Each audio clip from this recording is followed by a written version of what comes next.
Hi, my name's Cindy Farr, and I'm the Incident Commander for the Missoula City County Health Department's COVID-19 response. Today is Wednesday, June 24th, and this is my daily briefing. Missoula County currently has 16 active COVID-19 cases, with 5 new cases today. We currently have over 120 close contacts. Active cases and their known contacts are in quarantine and isolation and will continue being monitored and supported by medical staff as needed. To date, we've had 59 cumulative positive cases in Missoula County. 57 of those cases were identified by testing and 2 were epi-linked, and we've had 43 recoveries and 1 death.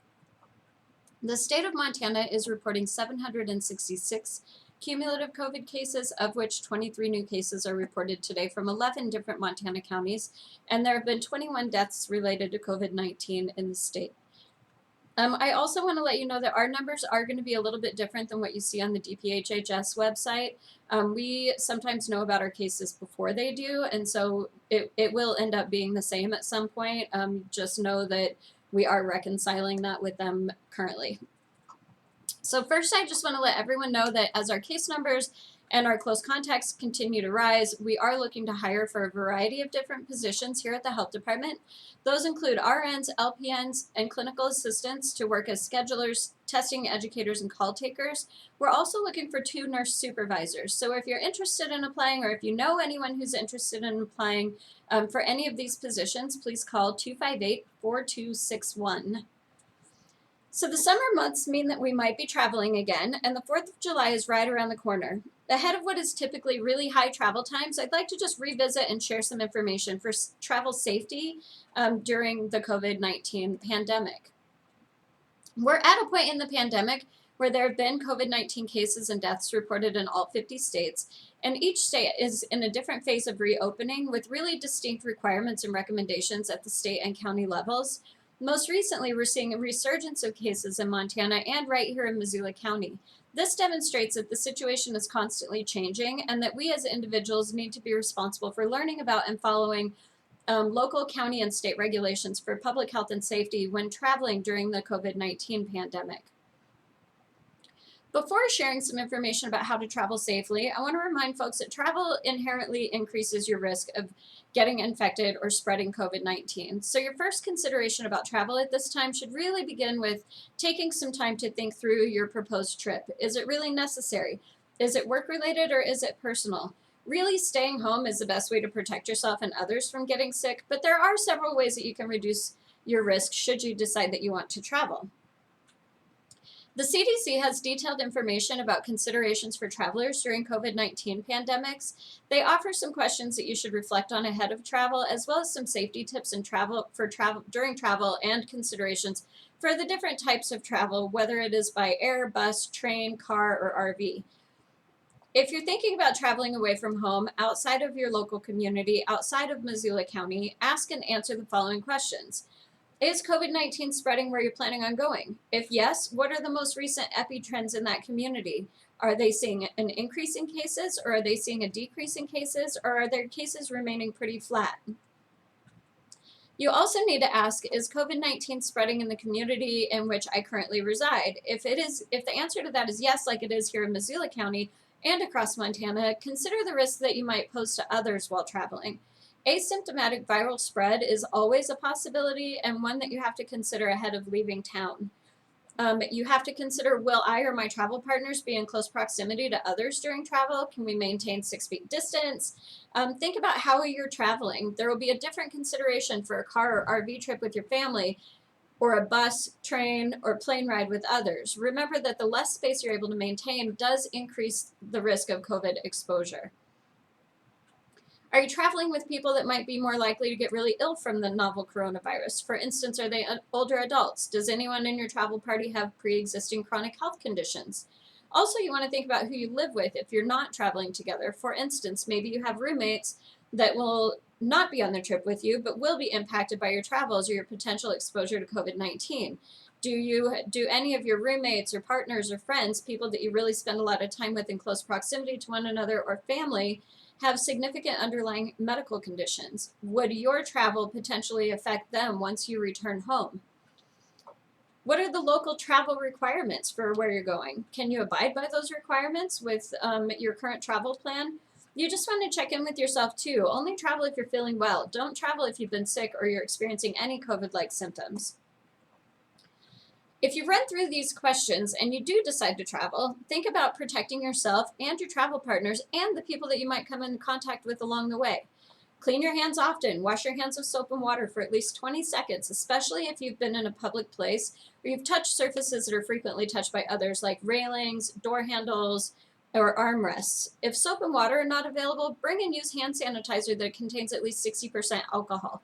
You want to cover all surfaces of your hands and rub your hands together until they feel dry. You want to avoid touching your eyes, nose, or mouth. Avoid contact with others. Try to keep that 6 feet of physical distancing. Wear a cloth face covering when you're in public. You want to cough and sneeze into your elbow.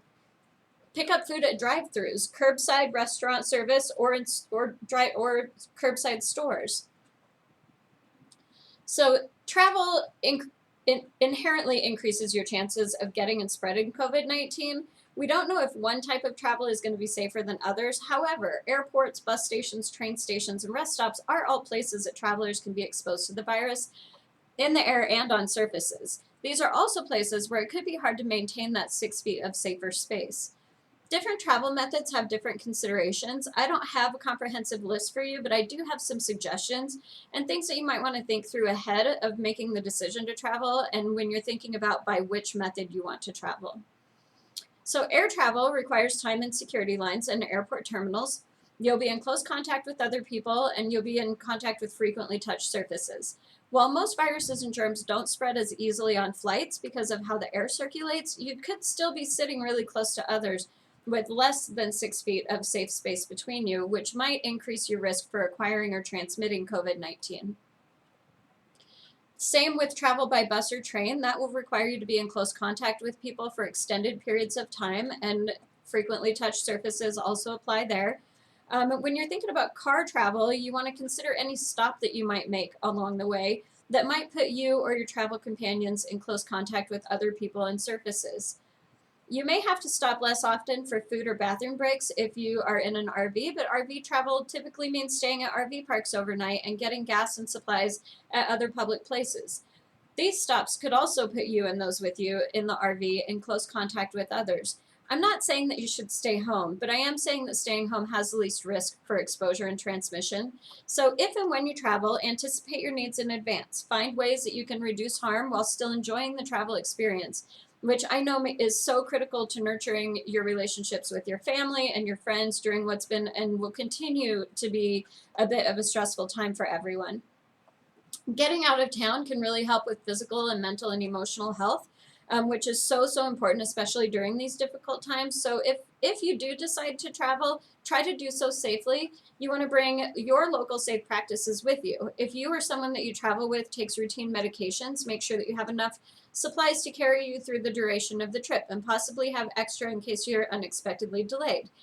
You want to pack alcohol-based hand sanitizer with at least 60% alcohol in it. Prepare food and water for your trip and bring a cloth face covering and wear it in public places. So many of you know that my family and I do like to travel, so here's some of the tips that we use. We do spend time outside and on the lake on the weekends, paddleboarding and riding our bikes. We stay in a public campground in our RV where we make sure that we're really familiar with the area that we are traveling to, which really helps us to be more prepared. We bring as many anticipated supplies with us as we can, but for us and many of you out there traveling with children, especially with us traveling with a toddler, that means that unexpected needs do come up. So we try to limit our shopping to times of the day that we know that the store is less busy. We do carry hand sanitizer with us. We stay away from crowded areas and really just try to spend time on the lake and on the trails or in our campsite. Of course, we meet new people around us. That's part of staying in a campground. But when we do interact with them, we interact with them from more than a 6-foot distance. Like I said previously, it's so important that we have an opportunity to get out and unwind and enjoy the short summer months that we have here in Montana. We just need to do so as safely as possible. So that's it for my daily briefing today. Hopefully that is helpful information for those of you out there.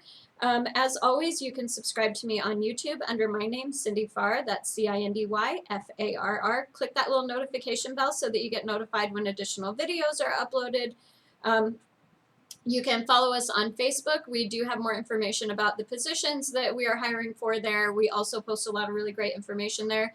Check out our website at missoula.co/cvirus for more information and guidance. And you can call 258-INFO if you are a frontline worker or you are experiencing any symptoms of COVID-19, and they can get you scheduled in for a test through our drive-through testing facility. You can also call 258-INFO if you just have general questions about COVID-19.